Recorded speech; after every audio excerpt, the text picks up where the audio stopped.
Otherwise, with Nancy Richards. Thanks very much, Celia. Absolutely. It's Otherwise coming up here on SAFM. We're talking women. And the team today, I'm Nancy Richards, Hazel Makuzeni and Lonwabo Fani, with me on the other side. Well, what we have on the show today, following on from yesterday's help desk, we're going to be bringing you later on some information on UIF, Unemployment Insurance Fund, from a woman who really has made it her business to help people understand it. So some understanding we certainly will be getting. We'll be starting a new monthly series on women making waves in Africa, talking about Emang Basadi's Women's Association in Botswana. But first up, artist Barbara Tyrrell turns 100 years old today, cause for celebration. But also being celebrated is her art, Iqholo le Afrika, her African pride. It's a collection of her artwork, recording the traditional dress of tribes from all over South Africa, and we'll be hearing her story. So do stay with us for all of that right here on Otherwise. And don't forget, if you've got a story to share, it's otherwise@safm.co.za, where we'd like to hear it. So what's news? Well, wrenching news, the story of the bus crash in Switzerland that killed 22 children and injured so many others. Well, having had our share of children killed in bus crashes here in South Africa, certainly we can feel their pain. And we're going to be starting a series called Women Making Waves in Africa later on, hearing about a women's organisation in Botswana. But Madonna is making waves in Malawi for all sorts of reasons. And the government has accused her of not consulting them over her plans to build 10 new schools, saying that she seemed more interested in promoting her global image than helping with education. It seems like everybody needs to sit down and talk on that one. 2 women's co-ops here in the Eastern Cape are apparently doing very well, though. That's according to the Eastern Cape Development Corporation. The Masande Women's Co-op, they're a recycling and papier-mâché initiative. And another one called Umanyo, meaning unity. It's a Manyo agricultural co-op, and they are chicory farmers. Well, I hope that we might hear just a little bit more about these successful projects right here on Otherwise at some stage.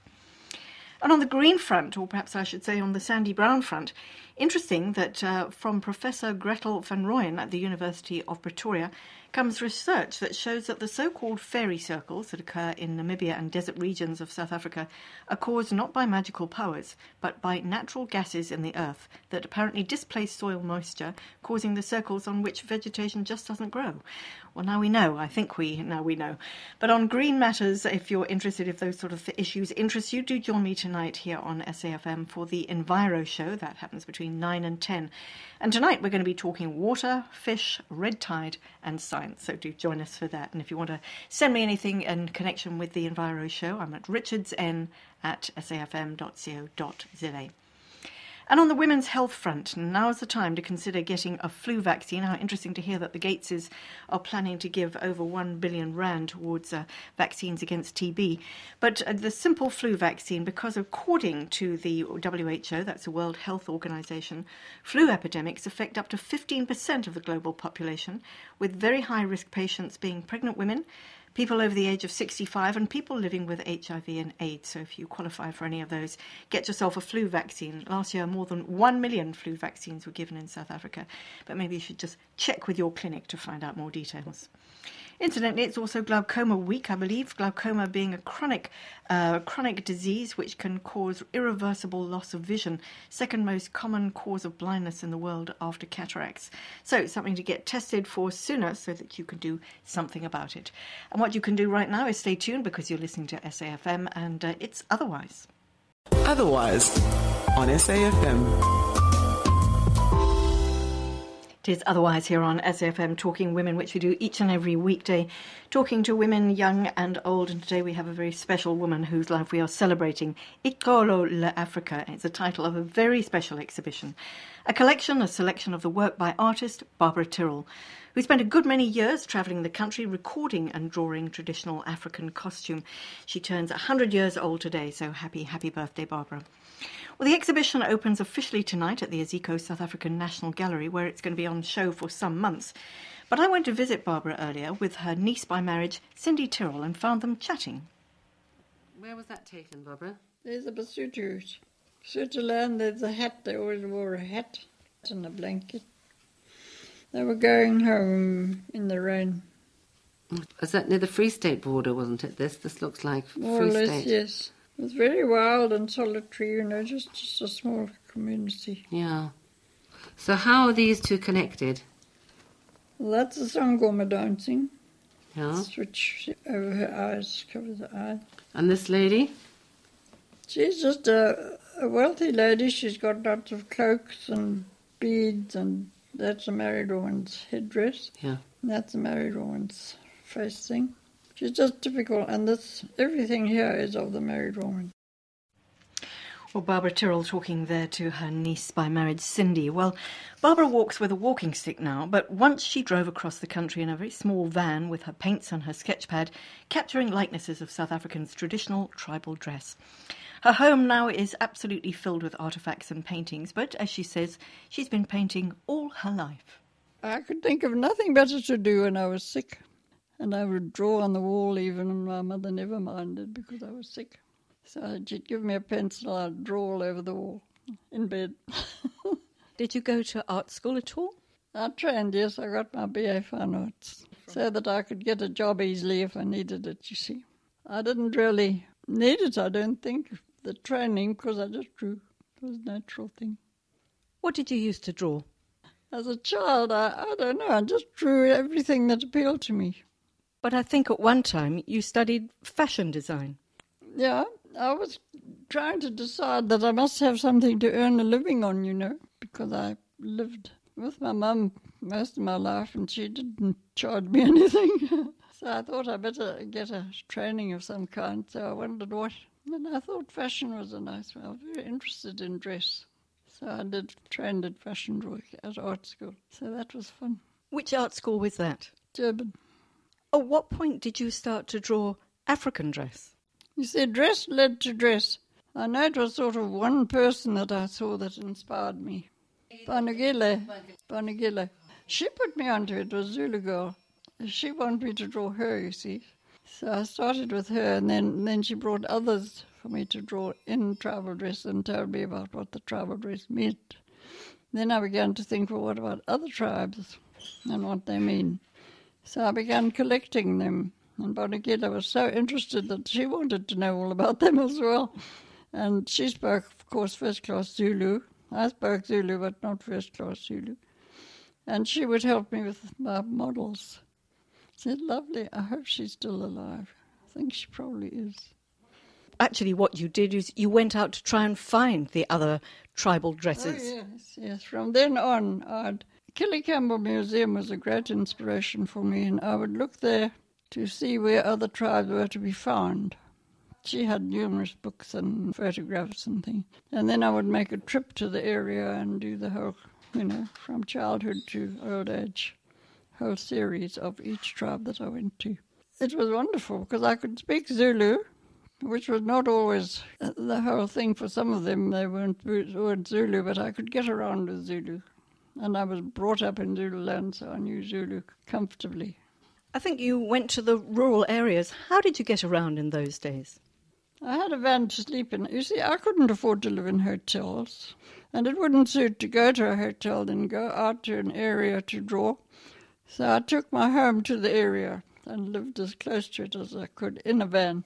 So you were a gypsy? Absolutely. A bit more sophisticated. I had a van. And the people that you were drawing, many of them were women, how did they feel about you drawing them? I had to be careful because there's superstition about, it's belief, about having a person's likeness. And they won't be photographed because they're afraid you will make... I have tried photographing them and they say no. So I said, you mind if I draw you? I won't draw you. I'll draw your dress more than your face. I'd put a different face on the drawing because I couldn't get the likenesses if I tried. So I used to draw them with a different face because they thought I could sell their likeness to a sangoma or somebody else take it and then they could be bewitched. And I think you drew some sangomas as well. Were they happy about that? Oh, yes. But because they were sangomas, I got to get twice as much money. That was the deal before we started. So you were paying your models. How did you afford to do this? I couldn't, but I had to. So I draw as much as I could afford, and wherever I stayed, I lived in a van, which was very comfortable and easy to live in because I didn't have to pay for my hotel. I lived in my van. I think that you even had a name for your van. What was it? Yes, I christened it Nixie because a Nixie is a little wild creature, and my van and I were wild creatures. When no one was looking, we were wild. Otherwise, we were civilized. I think there was a point when you took another little wild creature. You took your son with you on your travels. Oh, yes, he was brought up wild. No, we had wonderful times because I had the van fitted up comfortably, with proper beds and freezer and all. When I started off, I never thought of a freezer, but then I married and my husband said, no one goes without a freezer, so he imported a freezer. And how old was your little boy? What was his name? How old was he when you took him? Oh, when he was a baby. He just came and lived wild. Whereabouts did you travel? Where did you go? Oh, my goodness. Everywhere. Yes, wherever I could find a tribal dress. People who used their tribal dress. The cities they'd come and you would catch one in their tribal dress, but mostly they sort of mingled. But I would go where the tribal dress was evident and they would dress for a wedding or whatever, and I would draw the ones that were there. One occasion I sat in a donga and drew. Deep donga in Zululand in a tribal area. And the people were so interested in what I was doing that I had to hide, and I didn't know how to hide. So I got in a deep donga with my model. And people would go past and look down in surprise to see a white woman drawing a black woman down in a donga. I noticed that, it's rude if you interrupt, so they didn't interrupt. Did you talk to your models while you were drawing? Yes, it relaxed them, And I spoke Zulu, because I was brought up speaking Zulu. We all did, the children all did where I lived. Did you draw on sketchbooks? Did you use pencil or ink, or did you paint? How did you do the work? I drew with a pencil on a pad, cartridge pad. From there I would trace it off onto painting paper and paint it. I'd make notes all over the drawing so that I knew the colours, where they went, and details of the patterns on the side, and then I'd reproduce it all on a proper painting paper. Did you make notes also about the significance of some of the beadwork? Always. I'd draw a little piece of beadwork and enlarge the drawing and put all the meaning of the beads, the colours, the shape, whatever it's used for. I did all that, yeah. That was important. What did you do with the pictures in the end? You mentioned Killy Campbell there, who has a museum in Durban. What was your purpose? Record. You see, nobody paid any, well, not nobody, of course. Most people had no idea that what they were wearing had meaning, and I wanted to write it up, preserve it, because our race really didn't take it seriously. They were black and that was it. But they had lots behind all that was their own, and they didn't easily tell you, because you don't boast if you're a black person. It's uncomfortable with ancestors if you boast, because they're listening and they may punish you if you tell something that. I think you learned a huge amount, not just about the dress, but about the culture in general. And you and your son wrote a book together. What was that about? About how I did it, from the beginning, what inspired me. Just the whole story of how I found it and developed it. But you see, I was basically a Zulu. I spoke Zulu and felt very at home with the Zulus.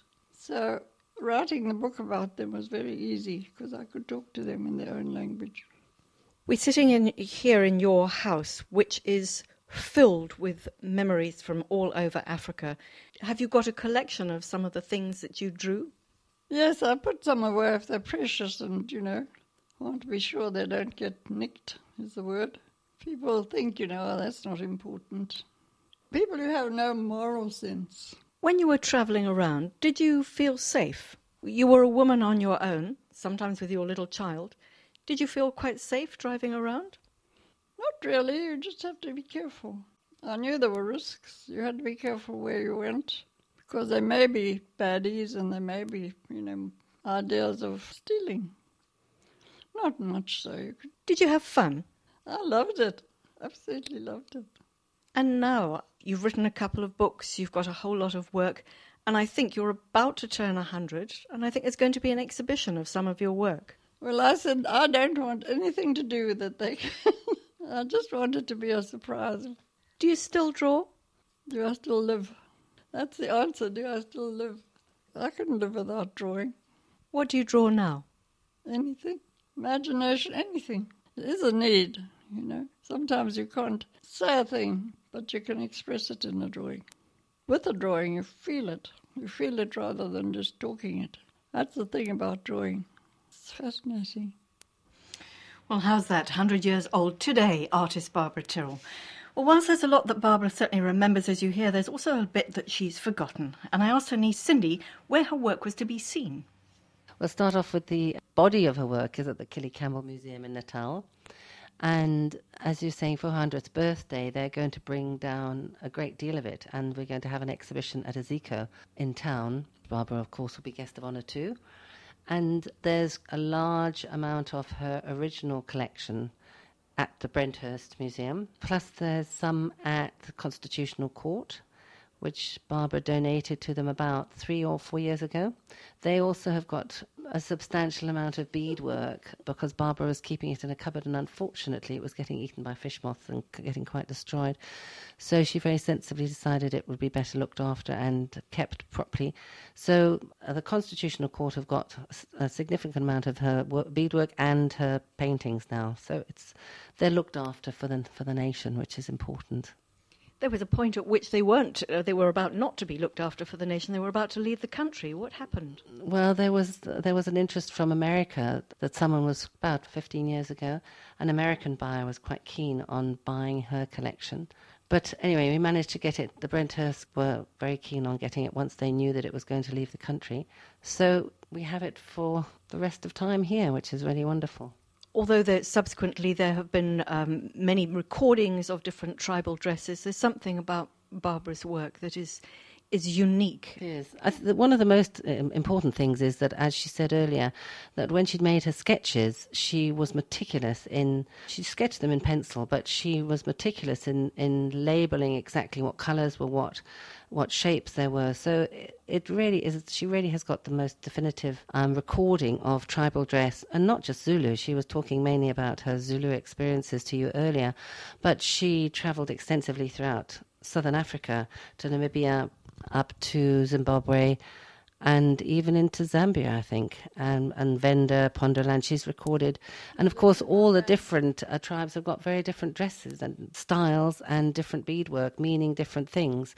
And she's recorded all of this. There was another gentleman who I can't remember his name, but that he did some recording of beadwork earlier than she did, but not to the same extent that she's done.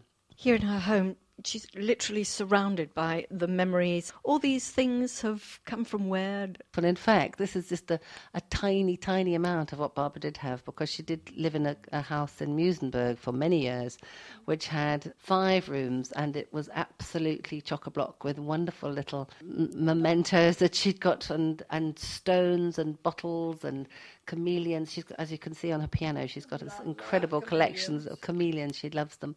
And when she moved here, of course, she had to decide what she was going to leave behind, which was an enormously painful experience. But they've come from all over southern Africa where she was working. Most importantly, there's so much of her work here as well. I mean, it may be only a small amount relative to the big picture, but there's one cupboard which was just filled with sketches of brown paper, all the background. Yes, Barbara's wonderful in the fact that she never throws anything away. And, I mean, I showed you her cupboard, but under her bed there's a similar amount, and in her garage, where she has got no car, there are about 6 or 7 boxes full of similar, and a filing cabinet the same. So she's got a treasure trove of artwork that has not been finished, but it's been used to illustrate various things that she's worked from. In fact, the drawing of people and the tribal dress and the beadwork is only a part of what she's done. She's done some wonderful work on baobab trees. Yes, that was a new era. In fact, when she moved in, she left her cottage in Muizenberg about 15 years ago, and then went up to live in Scottburgh for a year. And she decided that she was now going to take a different tack with her drawings and paintings. And she started drawing and painting baobabs, of which you can see a few around. And she's drawn the most amazing baobabs, series of them in different colours and shapes. And then also mountains, which you can also see here. And it was a very different era for her, and she didn't do any of her tribal dress pictures until probably about 6 or 7 years ago, and she started drawing some more and then starting painting them again. Just going back to the exhibition that's happening, it's going to be at the Iqholo National Gallery. It's going to coincide exactly with her 100th birthday. Indeed. The managers from Kelly Campbell were down here a few days ago to talk to Barbara about this, and they're going to bring down, I think, a large percentage of the work that they've got of hers there, and they are going to hold it at the Iqholo Museum, and I think it'll be on for a couple of weeks there, but starting on her birthday. And just lastly, the books. There's her African Quest, which is her autobiography. That was written when she was recovering from her first hip replacement at the age of 90, and her second hip replacement was the age of 95. But she's written several other books. Suspicion is My Name, and African Heritage, which was written with her son, Peter. Peter actually wrote the words, and it is really describing a lot of the kind of anthropology and the experiences he went through, and actually verbally describing dress and various ceremonies.